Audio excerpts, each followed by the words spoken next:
Kalat na kalat ngayon sa social media ang mga nakapanghihilakbot at karumaldumal na mga bagay mula sa Epstein Files.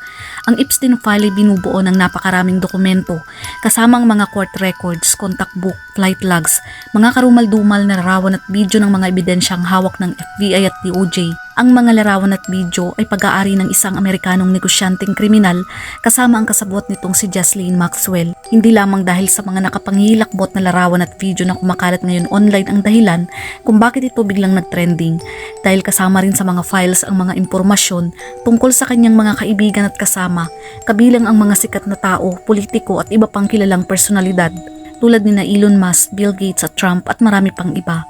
Pero bakit nga ba ito inilabas? Hindi basta-basta inilabas ang mga dokumento ni Epstein. Noong 2025, ipinasa ng Kongreso ng Amerika ang isang batas para ibunyag ang mga files at makita ng lahat ang totoo at makuha ang hustisya, at halos lahat ng mambabatas ang pumayag dito. Pero noong Disyembre 2025, kaunti lamang ang inilabas. Marami ang hindi nasiyahan at nagsabing kailangan pa ng mas maraming impormasyon. Kaya noong January 30, 2026, naglabas ang DOJ ng dagdag ng mga files. May 3 milyong pahina pa ito. Kasama rin dito ang 2,000 videos at 180,000 na mga larawan na mas marami kaysa noong una. Ito ay patunay lamang na ang mundo natin ay puno ng kasamaan. Ayon sa Biblia, may impluwensya si Satanas sa mundo at maaari niyang akitin ng mga tao na gumawa ng masama at karumal-dumal na mga bagay. Pero tandaan natin na mas malakas pa rin ang ating Diyos at hindi ibig sabihin na ang dyablo ang ganap na may kontrol ng lahat ng bagay sa mundong ito, dahil binibigyan tayo ng kalayaan na pumili kung susundin natin ang mabuti o masama. Ang paggawa ng mga karumal-dumal na gawaing ito ay maaaring magpatunay na kapag walang Diyos na kinikilala, ang tao ay walang takot na gumawa ng ganitong uri ng kasamaan. Ang sabi nga po sa Biblia, ang mangmang ay nagsasabi sa kanyang puso na walang Diyos. Sabi sa Awit 14 verse 1, wala namang Diyos ang sabi ng hangal sa kanyang sarili. Silang lahat ay masasama, kakilakilabot ang kanilang mga gawa. Walang gumagawa ng mabuti, wala.